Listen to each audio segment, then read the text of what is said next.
नाही बघा. तासाला 3 दिवसात 12 तासात 33 मृत्यू घडतात एका दिवसात. मग इतकं जर प्रमाण असेल तर ती कुठतरी आपण कमी केलं पाहिजे. काय कसं कमी करणार? तर प्रत्येकाने थोडस मानावं घेतलं पाहिजे की काय बाबा आपण घरनं निघालं. आज एकही असं कुटुंब नाही की त्याच्याकडे गाडी नाही.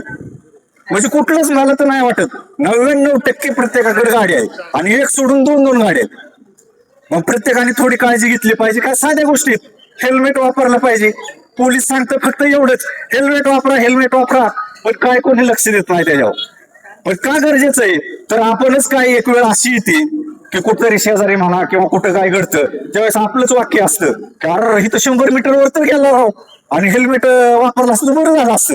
म्हणजे ही वेळ येऊ नये म्हणून आधी आपण प्रिकॉशन घेतली पाहिजे, काळजी घेतली पाहिजे. आणि ते झालं समजा हेल्मेट वापरलं, सीट बेल्ट वापरलं तर समजा होणारा धोका टाळला जातोय. ह्याची काळजी आपण घेतली पाहिजे. हे प्रमाण कमी केलं पाहिजे.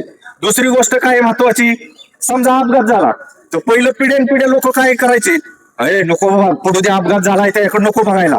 का तर काय माणूस यायचं की पोलिसांचं माग ससेमिरा नको किंवा काय ह्या गोष्टीला यायचं माणूस. मग ह्या गोष्टीला न भेटता प्रत्येकाने काय केलं पाहिजे, समजा अपघात झालाय तुमच्या समोर तर तात्काळ त्याला मदत केली पाहिजे. त्याला लगेच मदत करा, काही अडचण येत नाही. कारण आपल्या सरकारने 30 मार्च 2016 गुड सेमेरिटन ऍक्ट म्हणून एक कायदा केलेला आहे. ह्या कायद्यात तुम्ही जर अपघातात एखाद्याला मदत केली आणि तुमची जर इच्छा असेल की मला ह्यात साक्षीदार व्हायचं नाही, मी त्याला मदत केली, दवाखान्यात नेलं, पण मला ह्यात साक्षीदार व्हायचं नाही, तर ते तुम्हाला पोलीस किंवा कोणीही प्रशासकीय अधिकारी तुम्हाला दबाव टाकू शकत नाही की तो ह्यात साक्ष दीच. म्हणून काय करा, त्या गोष्टीला न घाबरता तुम्ही त्या माणसाला मदत करा. कारण कसं आहे, आतापर्यंत जेवढं मृत्यूचं प्रमाण आहे ह्याच्यात प्रत्येकाच्या अपघातातलं जे मृत्यू प्रमाणातलं 50% मृत्यू ही पहिल्या तासात मदत नाही मिळाल्यामुळे झाले. जो गोल्डन आवर म्हणतो ना आपण, गोल्डन आवर, की त्या गोल्डन आवर मध्ये जर त्या माणसाला मदत मिळली तर 50% लोकांचे मृत्यू वाचतील, मृत्यू होणार नाहीत. म्हणून ह्या गोष्टी आहेत की त्या मदती करा. अपघातात जरी कोणी पोलीस असो नसो, आपण सामान्य माणसांनी बघितलं तर त्याला मदत करा. त्याला लवकरात लवकर मदत म्हणजे अँब्युलन्सला बोलवा किंवा खासगी गाडीने बोलवून त्याला दवाखान्यात ऍडमिट करा. तुम्हाला काही अडचण येणार नाही, कारण सरकारनेच तसा कायदा केलेला आहे. त्यामुळे द्यायचं नाही, मदत करा आणि कायद्याचे नियम पाळा. समजा आता रोडला आपलं ओव्हर स्पीड करू नका. ओव्हर स्पीड आता वाहनं एवढी भारी आलेत, हायटेक वाहन आहेत, सगळे एकदम आधुनिक वाहन आहेत. त्याचं एवढं स्पीड आहे की बघता बघता गाडी 100-150 जाते हो. आधी किती कंट्रोल करणार आपण? कसली भारी गाडी असू द्या, कंट्रोल होत नाही. कंट्रोल होईल मोकळ्या रोडला होईल, पण ज्यावेळेस वेळ येईल त्यावेळेस कंट्रोल होत नाही गाडी. त्यामुळे गाड्या पळवू नका, सीट बेल्ट वापरा. आणि सीट बेल्ट वापरा म्हणजे काय नाही तर माणसं साहेब म्हणलं सीट बेल्ट वापरा, हेल्मेट वापरून पळवा गाडी. तसलं काय करू नका. कारण काय, जरी हेल्मेट घातलं तरी धोका होतो, पण आपल्याला प्रमाण कमी करता येतं धोक्याचं.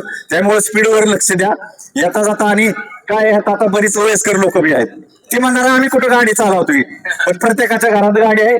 प्रत्येकाने मुलगा बाहेर गाडी घेऊन चालला की त्याला पहिलं सांगायचं हेल्मेट घे, तरच बाहेर जायचं गाडी घेऊन. मग किती वेळ अंतर जाऊ द्या, त्यांनी हेल्मेट वापरायचं, सीट बेल्ट वापरायचा. सीट बेल्टचं काय वापरायचं, माणूस म्हणते काय असं बेल्ट लावायचं नुसतं काय हे होणार आहे. पण अपघात न होता सुद्धा मृत्यू होऊ शकतो हेल्मेट सीट बेल्ट नसला तर. कारण काय होतं, आपण सीट बेल्ट नाही लावला आणि अचानक जर आपल्या ड्रायव्हरनी ब्रेक दाबला जोरात, गाडी स्पीड मध्ये, आणि जर जोरात ब्रेक दाबला तर आपलं डोकं आहे ना पुढच्या काचावर आपटतं. म्हणजे काय आपटतं, डोकं. तुम्हाला दुसरीकडे कुठं लागणार नाही, पण हे जे आहे ते पुढच्या सीट पहिल्या काचावर लागतं पुढच्या, आणि हिथं लागून मरण्याचं प्रमाण नव्हतं, मग ते प्रमाण वाढतं. मग त्यासाठी जर तुम्ही सीट बेल्ट वापरला तर ते आपण जागेवर राहतो, आहे त्या सीटला लॉक होतं आणि तिथं राहतं, त्याच्यामुळे प्रमाण कमी होतं. म्हणून ह्या किरकोळ गोष्टी पण महत्वाच्या आहेत. दुसरी गोष्ट काय, जिथं जिथं प्रत्येक योजनेने म्हणा किंवा मंडळाने किंवा कायद्याने नियमाने प्रत्येक रोडला साईन लावलेले आहेत.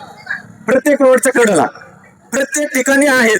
म्हणजे कुठं असं नाही की तुम्हाला समजा तिथं स्पीडचं लिमिटच लावलं नाही, असे लिमिट बी आहेत, पण आपण ते लक्ष दिलं पाहिजे.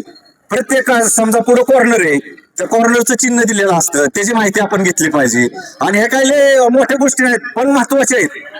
कारण हे चिन्ह काय आपण सहसा बघतच नाही त्या चिन्हांकडे. ते प्रत्येक चिन्हात इतकं लक्षपूर्वक जर बघितलं थोडस, काय लय 6 सेकंद सुद्धा लागत नाही त्या बघायला. चिन्ह बघितलं की तुम्हाला आयडिया येते पुढं कसा रोड आहे. कॉर्नर आहे का, चढ आहे का, गाव आहे का, प्रत्येकाचं चिन्ह दिलेलं आहे. आणि जरी काय आता सुशिक्षित लोक आहेत सगळी, प्रत्येकाला मोबाईल येतोय, जर काही चिन्हांची माहिती मिळत नसली तर त्याच्यावर सर्च करा. असं बी टाइमपास करत बसतात लोक, युट्यूबवर बघत बसतात. मग त्याच्यात ट्रॅफिकच्या चिन्हांची माहिती घ्या, कारण असं प्रत्येक म्हणजे प्रत्येक घरी ह्या गोष्टींची गरज आहे आपल्याला ह्या कायद्याची. त्याच्यामुळे काय माझी एक विनंती की सगळ्यांना म्हणजे आमचे पोलीस अधीक्षक गिल साहेब, परत आमचे ऍडिशनल साहेब बिरादार साहेब, SDPO साहेब कदम साहेब यांच्या मार्फतीने आम्ही मार्गदर्शन करण्याचा प्रयत्न केला. यातनं 4 गोष्टी घ्या आणि नक्की पाळा, निश्चित फायदा होईल याचा आणि आपल्याला कुठेतरी अपघाताचं प्रमाण करता कमी.